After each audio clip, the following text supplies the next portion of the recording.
welcome to Town Hall. I am Meredith Lilly, your host.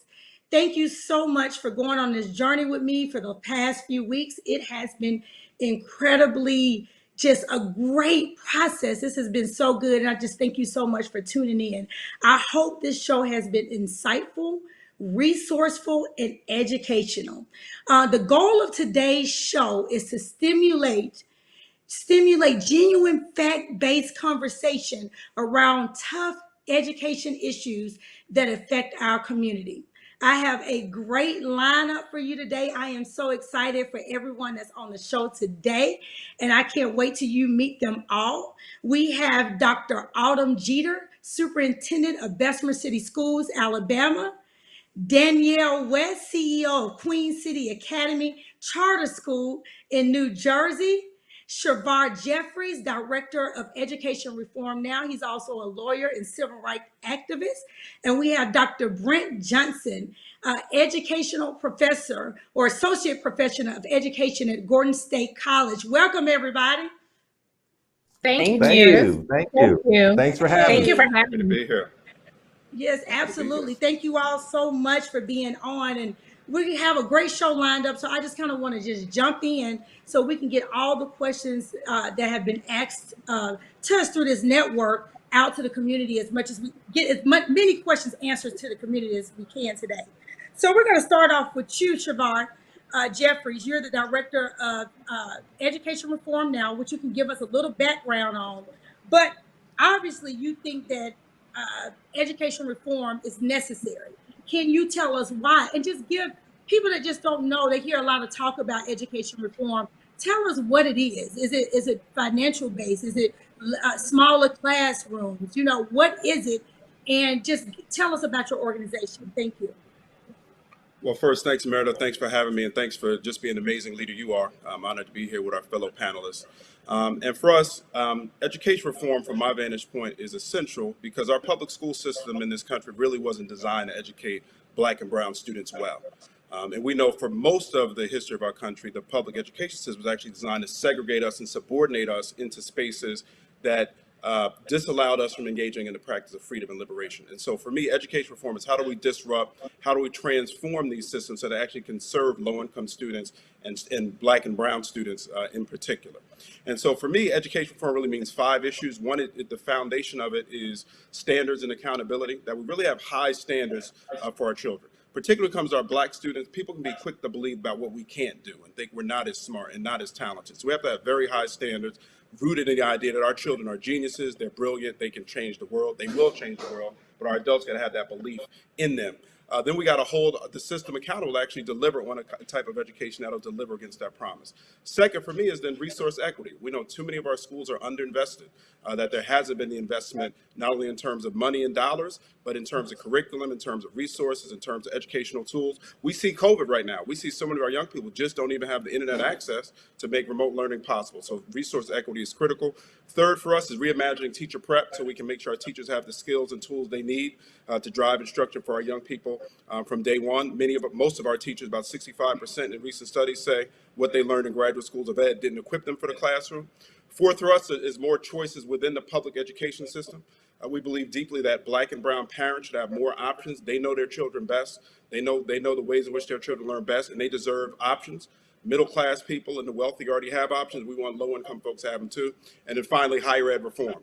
We need reform in terms of access. We have too many colleges that have legacy preferences, fundraising preferences, the way they use early decision that make it harder for qualified students of color to access.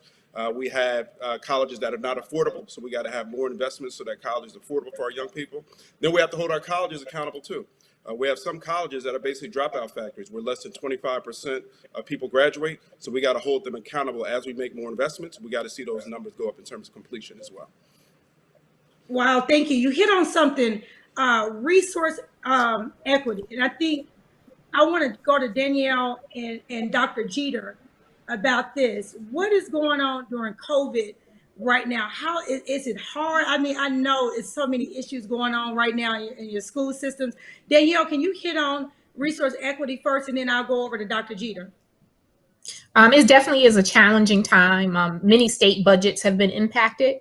So we have seen the effects of COVID directly on our schools. However, it is a time of opportunity, I always say as well. I think it's a great time to rethink how we were doing things. So in terms of resource equity, we noticed very early on as our small charter school, as well as the charter school network or networks here in New Jersey, we've been able to see that early April, the end of October, we were able to really hit the ground running a lot different than some of the traditional public schools were in terms of making sure our scholars were equipped with devices as well as internet access. So while some districts were still up and not running come September, all of our scholars pretty much we had made sure they either had a hotspot and they definitely had a device. And if they did not have that accessibility at home, we were equipping families with that because we realized that this remote instruction, it was not going to work through just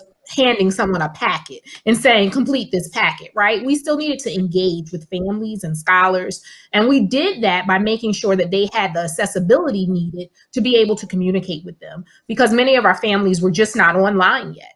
They weren't up and running. And so when we think about resource equity, I think a big piece of that and that we need to start having a conversation around is how do we make sure in the 21st century that all families have accessibility to the internet? You know, it's almost as though that needs to be a public utility today. We can no longer expect our children to be able to compete with students around the globe when they don't have access to those students and to those information highways that they need through the internet. Dr. Jeter? Yes, I'll jump in there as well. Thank you for having me and welcome and hello to all of my colleagues on the call. And I work in a traditional public school setting. I always have, which I love and adore and promote. But as it relates to the resource equity, COVID, when it hit for us here in Alabama, March 13th was the date that we all dismissed from school for the most part in this area. We really realized at that point, and when I say we, several of the superintendents that have been in conversation in our area, we really realized that there was an equity divide or a resource divide. You had your haves and your have-nots, depending on where you live.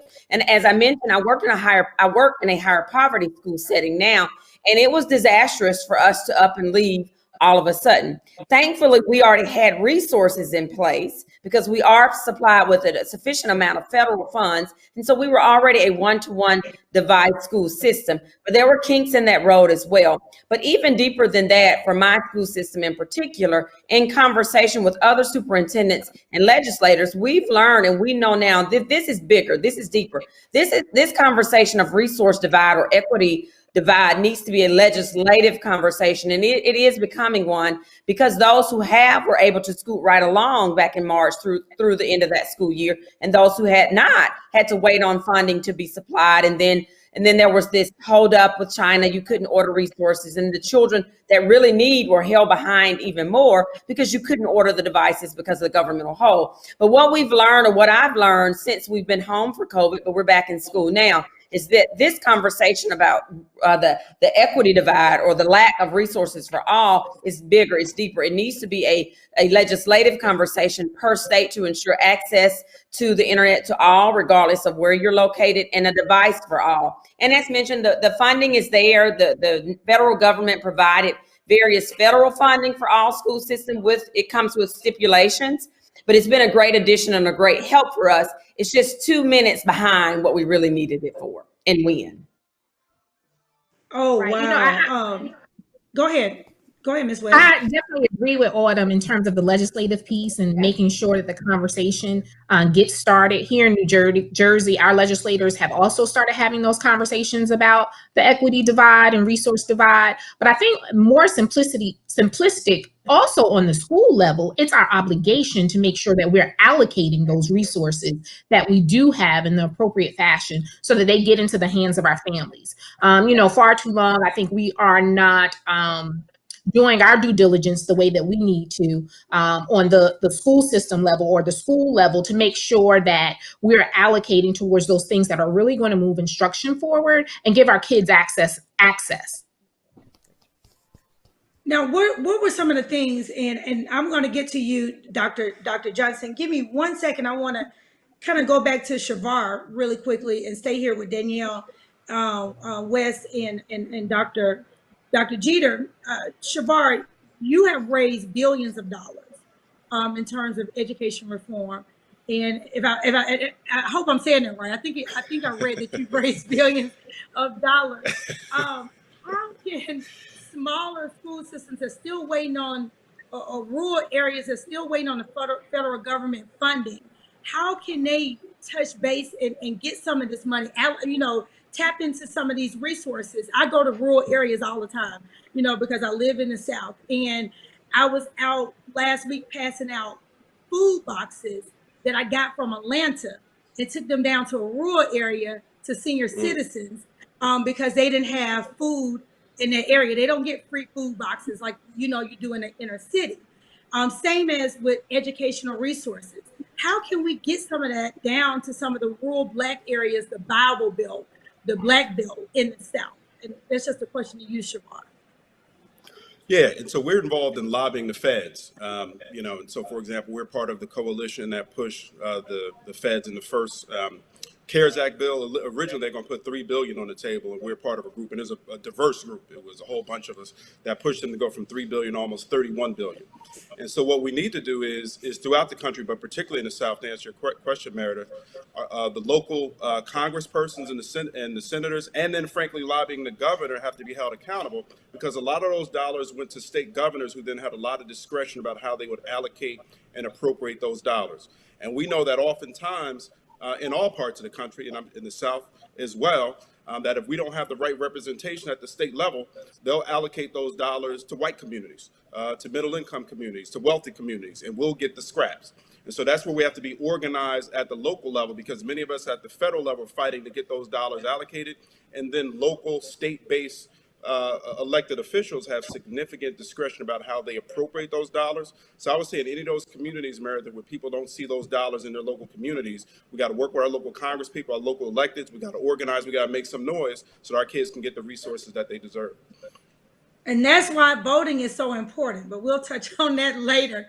Voting is so important. Now, Danielle, and this is just, I know you and Autumn, Dr. Jeter have been working so long in education, and y'all are so passionate about it. What are some of the things that you see in your own schools? Because I know that you all work with Black and brown children. The majority of your kids are Black and brown in your districts. So what are some of the things that you see are missing in the homes, missing in the school district, that you would like to see the federal government, your state legislators, your congressmen jump in and kind of help with immediately?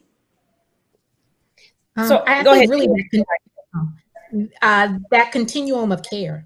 It is a full-on wraparound approach at this time, and we've taken that as our motto as a school right now. So making sure that our students, one, are safe, two, are healthy. So making sure that they have access to food, meals, and delivering that to the families however we can, and then access and that emotional well-being. So, I think that totality of ensuring that we are wrapping around not just the scholar, but we're wrapping services around for the family as well. That's something that I think is of vital importance right now. And in terms from a legislative perspective, from our Congress people down to our assembly folks, down to our local mayoral representation, I think that providing assistance to schools to provide that kind of wraparound care. So like we've partnered with local organizations to deliver regular groceries to our families. So outside of the federal free lunch program that we've continued to provide to our school and the community, we've also been doing grocery drops, because we realized, the kids may eat Monday through Friday for free lunch, but what's going to happen on Saturday and Sunday? What's happening with mom and dad? Are they able to eat? So those basic necessities of life are very important at this time. And so from a legislative perspective, if congressional folks and local elected officials can continue to make sure that those needs are being met for a community by partnering with local food banks, making sure that federal dollars are able to assist and aid in that regard, I think we're going to hit the mark. I agree with Danielle on those food resources, because you think about it, we go from, even in your middle of the road or middle class families, but in particular your areas of high poverty or rural, we went from having our children every day and we feed them breakfast and lunch to all of a sudden you're home every day, all day. So even a family that maintains and does well, when you take them off that normal routine, all of a sudden you have children, if you have multiple children at the home all day, every day. And that becomes quite a concern on finances for some families if they had not planned for that. So continuing to provide those services as it relates to meals or boxes, we're able to pack out boxes to give to our children to take home for weeks. We have on top of the school lunch and the school breakfast program where we go out and deliver those services, those meals to the families. But I would also add, besides the internet, we know that that's necessary. The pandemic has truly shown that gap in the haves and the have-nots as it relates to Wi-Fi. But then also social and emotional services. There's a lot of counseling that's needed. Just in my district, since we were out March 13th, so since we've been out, I've lost 4 children from March 13th to today. 4 children to either gun violence. Well, no, all 4. 3 were gun violence and 1 was a car accident.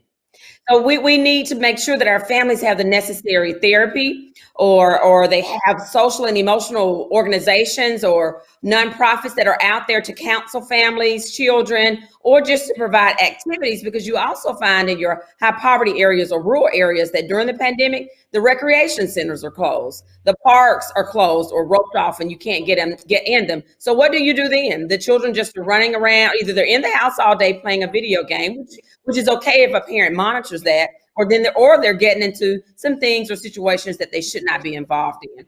So we need to make sure that social and emotional support is provided for our children and families. I think it's also vital, and I think this has exposed or pulled the Band-Aid off, the need for school districts and local school networks, charter school, public, whatever the case may be, to have those public-private partnerships. I always have valued the need of development for our school as an organization, but COVID really highlighted the necessity of it. Right? It's not a luxury anymore. It really became a necessity for us to look at development and then start thinking about what are going to be our public and private partnerships that can harness us or carry us over rather. So when a pandemic hits, or when some unfortunate situation hits, or maybe not even just an unfortunate situation, just to put us in position. So when we look at schools and we look at, universities, they have huge endowments that really supplement who they are. And so I think from an educational perspective, we really need to start looking at education in that regard. What is going to be our supplemental income? What is going to carry us over? What is going to allow us to provide our scholars and our families and our employees the access and the leverage that they need to get over the hump? And I think we know that one of those biggest pieces is dollars, but we can't keep taxing tax bases, right? And the federal government can't be our end all be all. So we also really need to look at how do we build these public-private partnerships and or our own individual endowment funds through giving. All right, and Dr. Brent, and just think about that for a second, Shavar, because I want to come back to how do we build what Danielle just said, but I want to hear your thoughts. You've heard everything, Dr. Johnson. Sure. And Shavar Jeffries hit on higher education. So I want to hear your thoughts on everything that you've heard. Well, actually, I think my panelists are spot on. And just to illuminate some of those ideas, as we know, the pandemic has definitely shone a light on the current, present, and historical inequities in the school system. Currently, as we know, that the pandemic disproportionately affects people of color. To every 1 person that gets COVID, 6 people of color get COVID. So we understand that when America catches a cold, we catch the flu. So some of the ideas that the panelists were actually saying and stating are very important. As we know, the inequities that were apparent didn't just appear out of nowhere. We're talking about macro decisions over time that has accumulated. For an example, Brown versus Board, even though the 14th Amendment allowed us to desegregate schools, there was very poor oversight in the implementation. And with the poor oversight and with implementation, we had failed marginal successes and a lot of failures in actually desegregating schools. Also, I think the panelists hit on this idea of funding, and we need to revisit funding.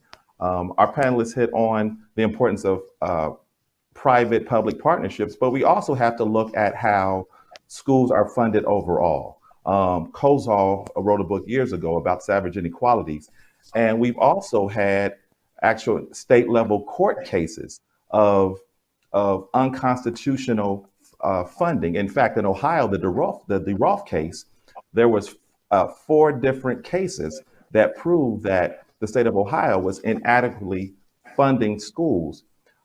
They were found guilty of the formula, yet nothing was ever done to rectify the situation. And we see this throughout states.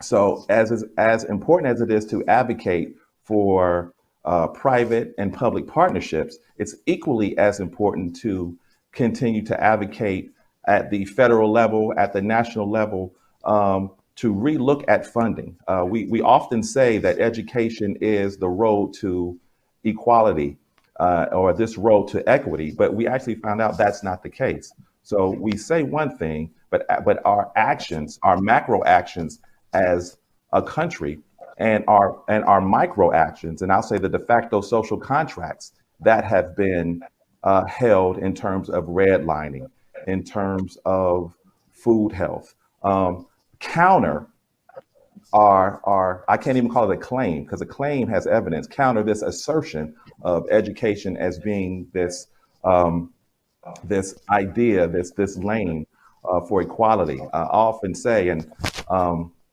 not only as a professor, but I also work with an elementary school in Lithonia as a licensed school counselor. So I do agree with the importance of the social emotional piece. But going back to the point, we often have this idea of being able to ensure that our students have the ability to ascend from poverty to middle class, from middle class to upper class, but primarily from poverty to middle class. And we talk about this idea of a meritocracy, which that has its place. However, when we create the ladder, we also have to create the rungs. And so what I've seen throughout our history is we have this outline of the ladder that has throughout our history we're missing these rungs. The rungs being effective and equitable funding. The rungs being, and I'm going to kind of speak to myself and in terms of someone who develops teacher candidates and student and college preparations program. This issue of preparing our teachers technically to instruct and to deliver content, but not understanding the foundational aspects and not understanding contextually. You know, how do we teach Black and brown children? How do we teach poor children? How the pedagogy must be adjusted, how the pedagogy must be different, how we have to contextually include those lived experiences into our pedagogy so they understand that schools. Right. That's exactly why at this time it was such an opportunity, because that's just what we've been doing. So we recently revamped our whole curriculum about a year and a half ago now, 2 years ago, actually 2 years ago, to make sure that we're focusing on that Black and brown lived experience. So then when COVID hit, it became, how do we up the ante even more to make sure that we're providing that stepping stone for both our scholars and our teachers. So on the scholar end, we use this to our advantage, and we do a synchronous instruction day on Monday and Tuesday and Thursday and Friday. But Wednesday, we devoted it to coding, and we partnered with a local coding school to provide every one of our students coding classes, and then our teachers provide asynchronous instruction while the coding is happening in a synchronous format. And then for our teachers on that day now, just what you were talking about, we were able to do, and making sure that our teachers are provided PD to understand not just how to deliver virtual content, but how to make sure that they really know how to teach Black and brown children, because that's such a big piece of this, right? And build those effective relationships. And because of everything that happened this summer and the world around us, we also knew that it was paramount for our school to really engage in diversity, equity, and inclusion work, because we hadn't really been doing that work. But if we don't do that kind of work, we can write the nicest curriculum and we get pushback from it, right? Because teachers don't want to deliver that curriculum. They start thinking, oh, is this too political? Is this, I'm uncomfortable, because the majority, about 80 to 85% of our teacher workforce, they're Caucasian women, right? Coming to teach Black and brown students. So knowing that and being cognizant of the fact that our teachers may not look like our students, we have to make sure that they're equipped to understand and deal with situations that they may find uncomfortable when they enter into that classroom, so that they can deliver the content the way that we're expecting it to be delivered. Education moved culture. And as we have to understand, this is prior to the internet, prior to TV, prior to radio. How are we going to create a certain idea for a certain country? How are we going to create a certain hierarchy and a certain understanding that all people understand and accept? Well, schools move that. Well, today we've seen the results of this movement, and we've seen the positive and more for us, for our community, the negative results, the dropout rates, the number of students of Black males specifically in prison versus the Black males that make up population. I think we may be 6 or 7% of the population. Right, and I want to hit on that, So Dr. Johnson. Let me jump in right quick. I'm sorry. Let me close my mouth. That's okay. No. Look, you said you're gonna get all your time back. I don't blame you. Oh no, not at all. Okay, so I was just supporting my panelists, and they're on point, and history kind of validates these claims. Absolutely, and so we're going to come back to that. Well, Dr. Jeter, you had something you had to jump in and wanted to say something to that point. You go ahead, and then I'm going to go over to very briefly what Danielle mentioned about knowing the children's home lives, and I was just adding, and I jotted a note down. We have to ensure that our teachers and our other employees understand where the children are from, meaning their home lives, not necessarily where they're from, but what is life like for them at home. And this is even, believe it or not, a legislative issue when we speak of funding. But we went pre-COVID. It's always recommended that you take your employees around the neighborhood if you're a community school and you're able to, but drive around the neighborhood so that teachers can really see where the students are coming from and what they deal with at home. So before we lash out at them for not completing a homework assignment, mom truly may be working 2 or 3 jobs, and older brother or sister may be having to see about the younger sibling. So it's very important for us as educators in leadership or in the classroom to be able to relate to where our children are coming from. I definitely agree with Autumn, and I think I'm gonna add one piece to that is also making sure that when we take them around, because we do that with our staff, we go on a bus tour yearly, well, not yearly, but every few years with our staff, making sure they understand the richness of a community so that they don't just walk into the classroom and look at those deficits of that student, but they see the brilliance that is there. Because all too often, people will come into an inner city or come into a very impoverished neighborhood and say, oh, these poor babies, I gotta be the savior. No. You don't have to be the savior. You have to walk in and understand this has been my lived experience, but this is all of the richness that comes with my lived experience, because guess what? As a people, we overcome all the time, despite what's there, right? Despite the things that we don't have, we have so much. Meredith is a personal friend of mine. So I remember one day we went to Cuba. And in Cuba, we were looking around, and I'm so happy that she always imparts these words of wisdom, because we were sitting there and I'm like, oh my gosh, they don't have anything. They're so poor. And we happened to look across, and it was a rooftop.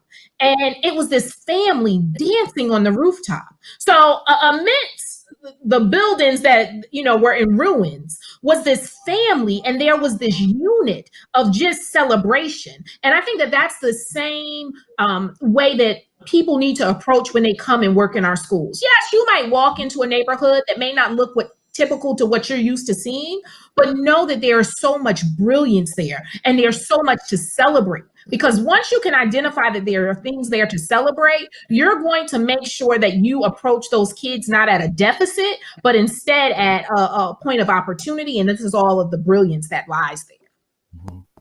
And it's so funny. Go ahead, Dr. Johnson. No, I Go think ahead, we're Dr. looking Johnson. at capitalism versus wealth. And I think when you all were in Cuba, you all saw this wealth.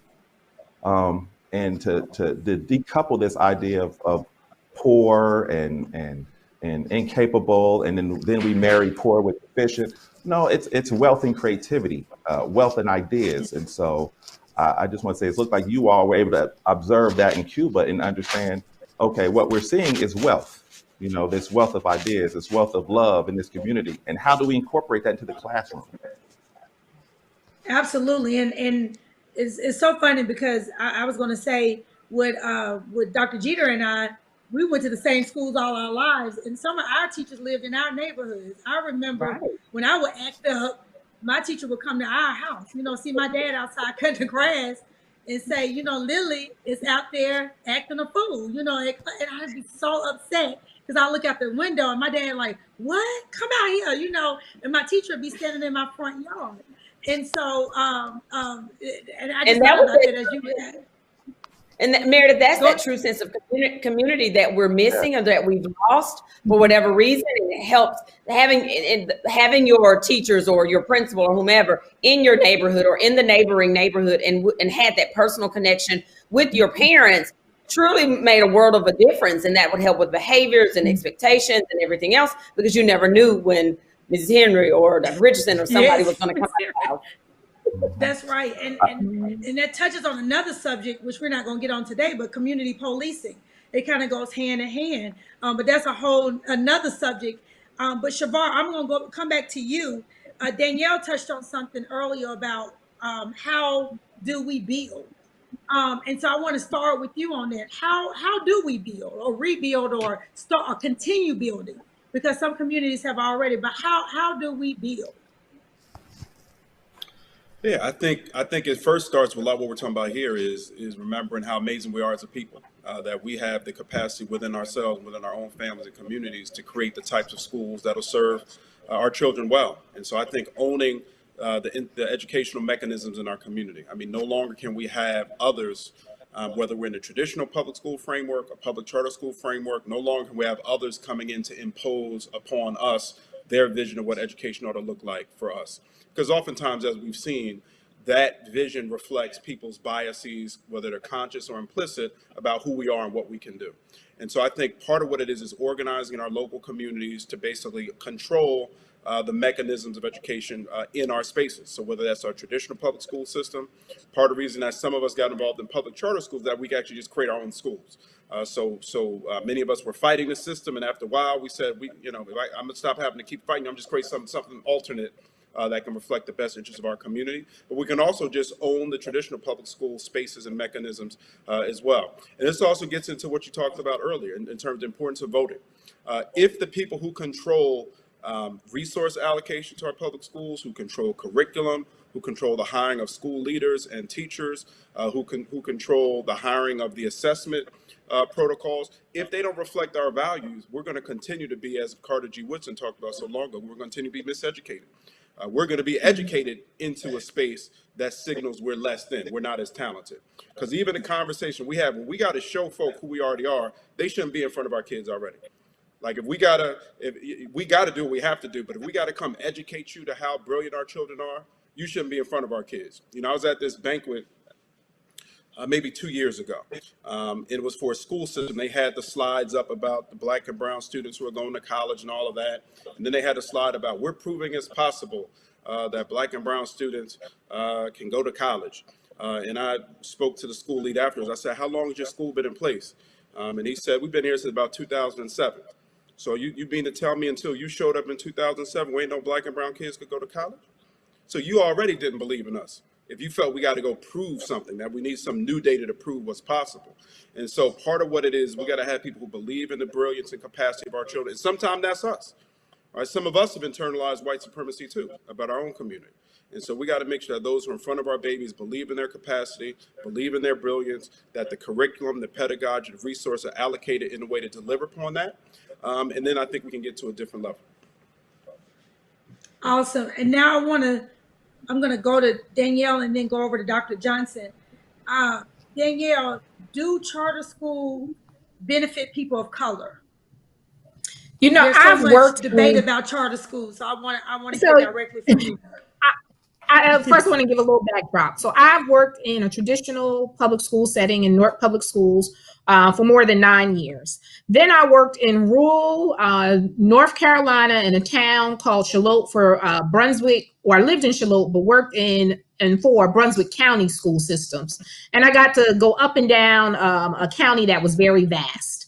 So it had the haves and the have-nots. At one end of the county was the haves, and then at the other end of the county is what what someone would term the have-nots. I didn't look at it that way per se, but having worked in and now working at a charter school, having worked at the gamut of schools from a big inner city public school system to a rural county-wide school system to now being the CEO of a charter school. The one thing that I'm going to say is a school is a school. And if it's a good school, it's a good school. And that hinges off of what are the expectations that people have of themselves, of the scholars that sit in front of them, and of the families. Because at the end of the day, it's education. Now, the one thing that I do appreciate of being at a charter school currently and seeing and being a part of the charter school movement is the lack of bureaucracy and the leanness that we have to where something happens, there's this expediency that we're able to move at, normally because you're very lean, which I haven't gotten to see in the public school or the traditional school setting as much. However, I also worked in a traditional school that provided and moved kids forward, right? But we had a very strong leader that was leading the charge.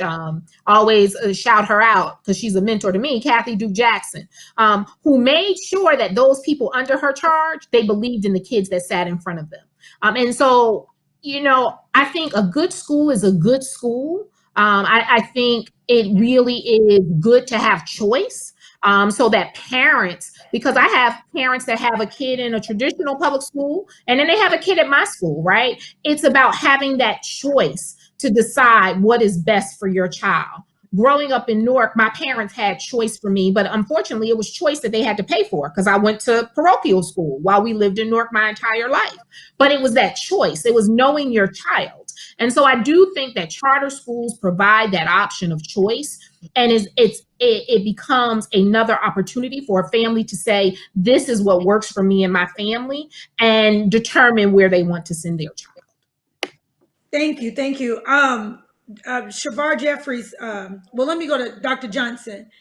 Dr. Johnson, Mr. Jeffries hit on something earlier about the pathway from high school to college. Is there a way that we can ensure a stronger pathway for our community, our students from high school to college? There is, and many schools are post-secondary schools are beginning to offer it, and it's the Bridge program, as well as dual enrollment opportunities. I believe if we can get more Black and Brown kids in dual enrollment opportunities at the high school level, they begin to understand that they're capable of the rigors of college work, of post-secondary work. If they, as early as their sophomore year, junior year, begin to take a college course, they understand that they can compete. And so one method to prepare our students is dual enrollment. The other method I would choose is, and I think my colleagues would agree, is to open up the AP tracks. Often AP tracks have been limited to specific empirical tests, and often that does not include the intellectual creativity of our students. But if we create assessments that are inclusive to our students' intellect and the various ways that we are smart, it's not if we are smart, it's how we are smart, and open these AP pathways, I think that also gives students the confidence that they need, and the confidence that they know that they can continue into the post-secondary track and continue their careers through the first level post-secondary, which is the bachelor's, through the graduate, to the doctorate level of many of our colleagues. One thing we have to constantly do, and that's through either the linear way of AP and dual enrollment, or just providing that extra support, just constantly having conversations with our students to reinforce their self-esteem. We know that those are important to move our students from the secondary to the post-secondary. I just want to supplement. I agree entirely with my brother in terms of what he just put on the table. I think it's also true. We also have to hold these institutions accountable as well, because there is significant inequity in terms of how the institutions are going about their admissions practices. First, you have the legacy preference. I love Duke. I'm a graduate of Duke University. Love Duke. Had an amazing time. Duke didn't allow Black people to attend until 1963. Who's going to benefit from the legacy preference from a place like Duke? Many of these schools now use the early decision as the primary gatekeeping mechanism. So many of these schools, half of their class is admitted through early decision. Early decision, you got to agree to the admission even before you know what the financial aid package is. Working families, working poor families, many families of color, they can't afford to do that. If you got $2,000, you can buy yourself a couple hundred points on the SAT. Princeton Review, Kaplan, they literally guarantee you 200 additional points on the SAT if you go through their course. A lot of working families don't have a couple $1,000s to go spend for a fancy program to get their kids admitted into school. On top of that, schools have the development office preference, where if you come from a wealthy family, you'll get additional consideration in the admissions process. On top of all of that, because a lot of the higher education institutions are under significant pressure, we've done a whole series of reports showing that schools have dramatic differences in terms of admissions rates of highly qualified low-income Pell Grant eligible students as compared to middle and upper income students. But the other thing too is we see many schools are very different in terms of the degree to which they admit Pell Grant students. So we have many colleges will admit lower qualified, wealthier students who can afford to pay than qualified Pell Grant low-income students who even have better academic qualifications. So the point of all that I'm saying is we got to hold these institutions accountable too. There's a lot of conversation now about free and affordable college. That's critical. But we got to say in exchange for free and affordable college, we want equitable admissions so that low-income students of color in particular have equal access to higher educational opportunities. Piggybacking off of what Shavar just said too, from a funding perspective, I think there are some things that the K through 12 educational system can do, right? We can make sure that one, we have embedded in our curriculum for our students SAT preparation so that we give them those extra points that they would receive if they took a Kaplan course or something of the like, that we're preparing them in that regard. But also going back to Dr. Johnson's point, that dual enrollment piece, we're opening a high school. We were due to open this year, but because of COVID, I put the brakes on it. But we're opening a high school in September of 2021.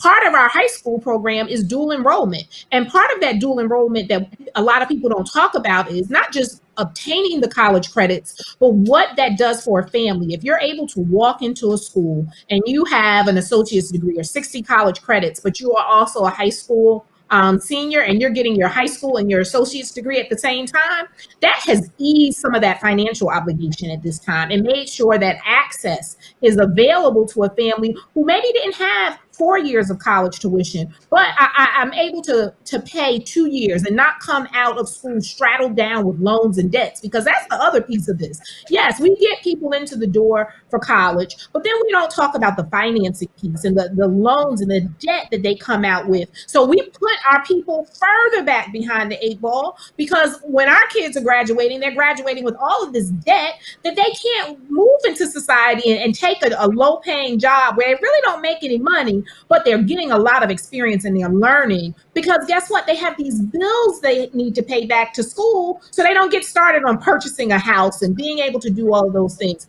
So I think it's imperative that K-12 systems really look at and think about how do we set our kids up for not just the success that happens here in our educational system, but after they leave us. What does that success look like, right? And take a very well-rounded look at how do we prepare them in that regard. Dr. Jeter, real quick, how does COVID impact our children going forward, like in schools? Will COVID have an impact going forward?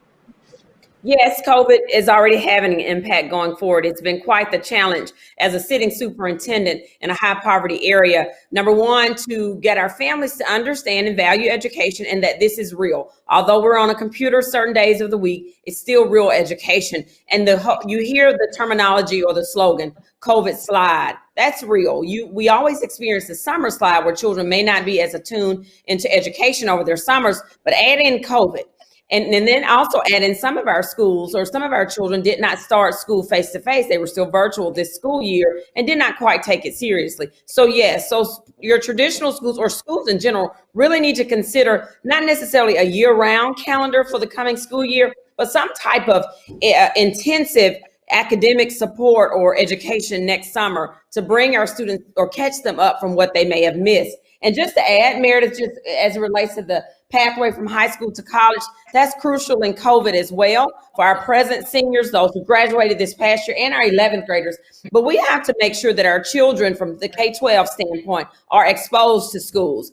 Sometimes you have families that may not have gone off to 4-year schools or 2-year schools, and they don't know. So it's no fault necessarily to the parent, but they just don't know. They don't understand. So that's where we come in, and we have to make sure that we're providing these experiences for those children, not just bringing the schools in, and that's great, but that when appropriate in COVID, we're able to take our children out to the various schools, be it HBCUs or your predominantly schools, and have conversations about which not just go off to this school because it's great, but do they have your major? Do they have what you're looking for? So there are other avenues that K-12 can do as well to ensure that there's a successful pathway from school to college or their career. Not all of our students want to go off to college. Make sure they get into a true high-paying career field if there are those that they want to pursue right out of high school.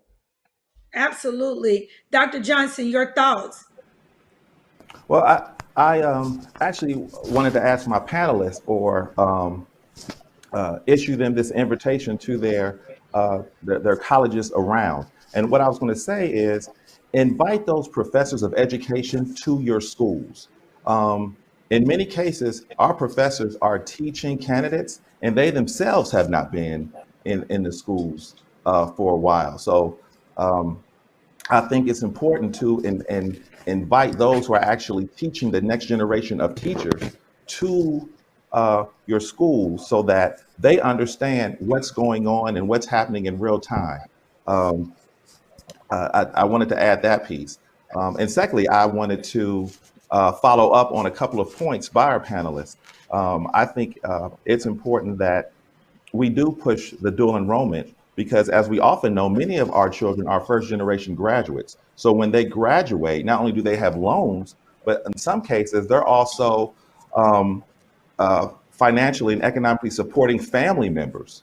So it definitely helps in that case when you're when you have fewer loans, you have more income for yourself. But we all know that, more income for yourself equates to more freedom.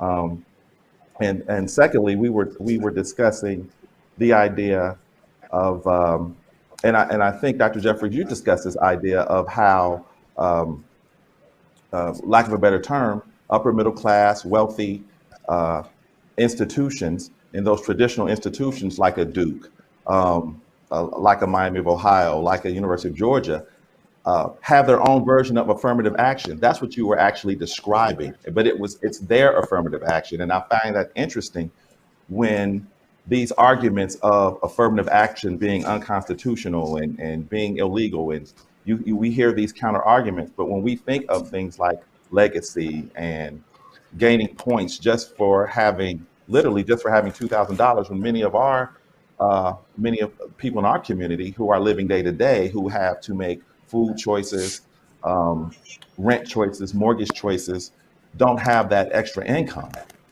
And so I think that we have to remain aware that this idea of this this affirmative action idea and it being unconstitutional is a false argument. Because Dr. Jeffries, as you eloquently stated, legacy, the traditionalism of some of these schools kind of have there already in place that type of affirmative action. So, And I think one of the things you're hitting on, Dr. Johnson, that actually I was on a webinar the other day, and Dr. Goldie Muhammad, who was out of the University of Georgia and just a guru in cultural relevant pedagogy, was talking about. And it's been hitting home to me more and more as we implement a culturally relevant curriculum at our school, and we're doing this diversity, equity, inclusion work. We also, I think, as a community, have to start thinking, and Shavar touched upon it, about having for us, by us more in our schools and in our communities. I think it is vitally important that we really, we're always trying to work within the system, and I get it, and we're going to have to make sure that we're working within the system, but we got to start thinking about what does just our own system look like at some point, and how do we make sure that in our own system, we're giving all that we need to give to our kids? Because we've been waiting for Superman for a very long time, and it's an educational documentary, Waiting for Superman, right? We keep waiting for Superman, for Superman. I don't think there is a Superman. I think that we are the super people that we're waiting for. And we just need to make sure that we continue to show up and show out every time that we're in front of our kids, and that we give them that super person that we are. And while we're there showing out, we need to be bringing other people along with us, right? At our school, we managed to diversify the way that even our vendors look, right? We make sure that we go through the appropriate New Jersey procurement costs, but I make sure that in our bid specs, when we're putting out a job for that a small business company can come and do from our cleaning perspective, I made sure now that we craft our bid specs that are more open to women and minorities so that they have a seat at the table, by making sure that our insurance premiums are lower, or the insurance bond requirement is not something out of the woodworks, or that they have to have 50 other jobs that they've done before. Because if we're really going to make it for us, by us, we have to make sure that we can have a seat at that table, right? And I think that the school system in any shape or form, whether you are traditional public, whether you are a charter school, you are encompassing that community, right? You are there to serve that community. So why should the people that are coming in to do work for you not also be representative of that community? Because we need to make sure that those people have a seat at the table. I mean, we're not a big school, we're a pretty small school, but you take somewhere like a New York City or a Newark, and you think about just how much toilet paper they have to order overall for a particular school district of that size. You're talking about over $1 million contract to procure toilet paper. Something like that needs to be something that we can have a seat at the table at, right? So we need to, I think, from a very holistic organizational perspective, make sure that we think when we get into these seats and in these places, that we think of not just the academic, but we need to think of the organizational structure and how do we ensure that it's for us and by us. Well, I Yes, think, Daniel. and to answer your We question, are and the I think the answer is yes, because we're talking about a seat at the table, but we're also talking about creating your own table. So advocate for that seat and get your seat at the table while you're building your own table over there, so that Yep. so that we do have influence here and influence here and influence there. I remember Dr. Claude Anderson often talks about the idea of kind of ensuring that there's an economic structure as well. And even though we're behind the 8 ball due to a lot of historical issues, I mean, we can talk about Tulsa and we can talk about Rosewood, but it's kind of like, as we advocate for the systems already in place and continue to strive for those systems in place, we also build our own table. So I do see it as a both and what I also hear you saying is, we have to remove ourselves from this binary. Remove ourselves from this either or choice thinking, when the answer is both and yes. Yes. Dr. Jeter? Yes, and just in response to Danielle, we are those supermen and women. There is no one coming to bail us out. And I agree. I've seen all those educational documentaries as well. We are those individuals that are in these documentaries. It may have been someone else at the time in the movie, so to speak, but we are the present day supermen and superwomen. And we've been equipped to lead, which is why you see so often when we get in these high positions, women of color, men of color in these positions in education, you see so many rooting you on and cheering you on and so happy for you, because in essence, the Superman or Superwoman has arrived, so to speak. But then our job is also to pull others along with us, pull people up once you get into these powerful positions, and also mold other people into leadership. They may not be ready to step up right then. I totally understand it. I've been there. But when you serve as a mentor for that individual, when the time comes, they can move into your positions, because one day we're all going to retire. So we've got to make sure that we are preparing those behind us that are of color to lead in leadership as well. Absolutely. Shavar Jeffries, and then I'm gonna start wrapping it up, guys. But I wanted to ask you this: Republicans tend to want to eliminate the Department of Education. Why do you think that's so? You know, a lot of the Republicans, they like the money from the feds, but they don't want any accountability mechanisms from the feds. They basically want the money without strings, right? So they have this whole idea of federalism, and the states should be able to make their own decisions. And we know as Black people, and frankly, even low-income folk broadly, that when states are allowed or left to their own devices, that oftentimes tends not to serve the interests of equity very, very well. And so they don't mind the money coming from the feds, but they don't want any accountability mandates. They don't want any civil rights mandates. They didn't want the IDEA mandates for children with disabilities. And so that's where those of us who are more progressive minded have to say, absolutely, the feds should and must invest in public education. Because in too many of our local communities, we know that public education in too many of our communities is funded by local property tax, which just perpetuates the inequities embedded in the historical ways in which communities have been constructed, arising out of redlining and other discriminatory practices. So the feds have to step in a big way to help fund public education through Title I and through other mechanisms. But we have to have those accountability mandates as well. We even see this in this conversation now in 2020. We hear a lot of folks, again, talking about free college, affordable college. That's beautiful. We hear Vice President Biden talking about tripling Title I. That is beautiful and that's amazing. But we also know we got to have some accountability mandates, some equity mandates, some civil rights enforcement mandates, so that otherwise the dollars will just finance the continued inequities that haven't served our communities well. Wow, thank you so much. In 2 seconds, y'all, why is it important to vote during this election cycle? This election cycle that's coming up in less than 20 days. Why is it important to vote? In 2 seconds, I'll give a simple, quick one. 2 seconds, because our children matter. That's why it's important to vote. Our children's futures matter. I think it's, just echoing what Dr. Jeter said, our children matter, and echoing what Shavar said. This election cycle, unlike any other cycle, it is really going to determine who controls the Supreme Court, who controls what the House and the Senate both look like, and most importantly, what our presidency looks like. And so when we talk about those accountability mandates or the pieces of accountability through legislation that we need to have in place, this election cycle determines that. So I think it is of crucial importance in order so that we don't roll back the hands of time. We make sure that we get out and vote, and we vote in our best interest to make sure that the hands of time are not rolled back. I was watching Lindsey Graham the other day, and he was doing the Supreme Court hearings. He asked the Supreme Court nominee, does she believe that segregation will return anytime soon? Not do you believe it will return again, but do you believe it will return anytime soon? And I think we need to listen to those words that we hear very carefully so that the hands of time are not before our eyes being rolled back very quickly. We think about the dictatorship that Hitler led and what happened to those people under Hitler's regime, under Hitler's charge. I think we need to be very mindful because we're on a very slippery slope. And this election for 2020 matters a whole heck of a lot for Black and brown people.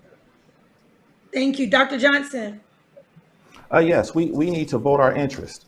Our community, we have specific interests and we have specific needs. So it's important that we get out and vote and that we have an electorate and that we have legislators in place that will advocate for our interests and push for our interests. For example, in terms of education, we were just talking about how education is not a constitutional right. It's been reserved to the states. Well, if we have advocates and legislators in place, we may review review and re-examine the role of education played by the federal government. We may look at things like funding and how funding can be reallocated. We may look at how teachers are being developed and trained, and we can ensure or we can push for the type of rigorous education that's found in New Jersey, that's found in Maine, that's found on the coastal areas, and to make sure that we in these southern and midwestern areas have education that's as competitive. So I think it's important that we vote our interests and the interest to our communities, for our communities. Thank you so much, Dr. Johnson. Shavar Jeffries. Racial justice is on the ballot. Racial justice on really every level. Racial justice in the courts. We're gonna see if Judge Barrett becomes Justice Barrett. There's going to be a very conservative majority of the Supreme Court for maybe 25 years. So justice in the court system is on the ballot. Justice in terms of policing is on the ballot. Justice in terms of access to capital for Black and brown communities is on the ballot. And education, educational equity is on the ballot. Vice President Biden is in favor of tripling Title I. That'd be a historic investment in Title I. On the other hand, President Trump and almost every budget's tried to cut back on Title I, cut back on Pell Grants. He's basically gutted the Office of Civil Rights in the United States Department of Education, which is responsible for enforcing civil rights mandates in public education throughout this country. And so the best interests of our community are just simply on the ballot. Now, we should expect a revolution, right? I mean, all of what we might want to see from the next president, we may not see because we also have a government that's designed for things to happen in a very incremental way. But on the other hand, we will see dramatic differences. And so people need to vote. They need to vote intelligently. They need to bring their families and communities out to vote. And then after that, we got to hold folks accountable so we can make sure that we receive what it is our community is supposed to. Thank you so much. And our last question of the day. What is your Black business of the week? I'll start with you, Dr. Johnson, real quick. The Wakanda Trailblazers. It's a small business started by Dr. Moise Baptiste, PhD of Educational Leadership, and he leads outdoor excursions in Chattanooga. So the Wakanda Trailblazers. Thank you. Shavar Jeffries, your Black business of the week. I'm gonna shout out my bank, Industrial Bank. Anybody anywhere in the country can sign up online. Headquarters in DC with a branch here in Newark, New Jersey. We're not going to get to where we have to be until we support our own financial institutions. Industrial Bank, please, please, please join. Thank you. Dr. Jeter. Oh, I have several, but I'm going to go quick. A friend of mine, sister of mine, Ishi Boutique here in the Birmingham, Alabama area. I've actually bought something this week for our homecoming game. My beautician, Tara Allen, Tara's Hair Salon, and several food trucks here in Birmingham. We actually had them at the office Friday, and two in particular, Old Turkey and All Shucks. So just local Black vendors. Thank you. Danielle West, Augustin. Well, I'm going to shout out of Chic Purses, which is a woman-owned purse line that is out of Africa, that is owned by Nicole Thomas and Meredith Lilly. And I also have one other business, Equity Consulting, which is an all-woman-owned educational consulting firm. They are based out of New York City, and they write curriculum for educational systems, large and small. They have been such a great asset and a wealth of knowledge in helping us to rewrite our curriculum. Thank you. I'm going to shout out Slutty Vegan just because I eat there so much and it's so good. Good job, Pinky, on what you're doing for the community. So Slutty Vegans. So you guys, thank you so much. Thank you. May I say one more thing? Of course you can, Dr. Johnson. Thank you. Those of you who are actively engaged, and many of you at your schools and at your school districts, talk to young Black males about becoming classroom teachers. We definitely need more, and it will definitely enrich the educational environment to have more Black males as classroom teachers. Thanks. I echo that, Dr. Johnson. I have 3 Black men in my building this year that are classroom teachers. And I can't tell you how long of a journey this has been to get to that place. So I echo that. There's a Black Male Teachers Collective out of Philly, Shreveport, Yes. Macon, great group of brothers, so they can help facilitate in this space too. All right, thank you so much. You've heard from some of the most brilliant minds in the U.S. in terms of educators. As I close out today, I want to leave you with a quote that I just love from W.E.B. Du Bois, that education and work is a lever that uplifts a people. Education and work is the lever that uplifts a people. Now is the time. We don't have time to wait. We are fighting several pandemics. We are fighting COVID-19, racial inequality. We have to vote. Less than 20 days, November the 3rd. Get everyone that you know out to vote. Thank you, and I'll see you Monday for another edition of Town Hall.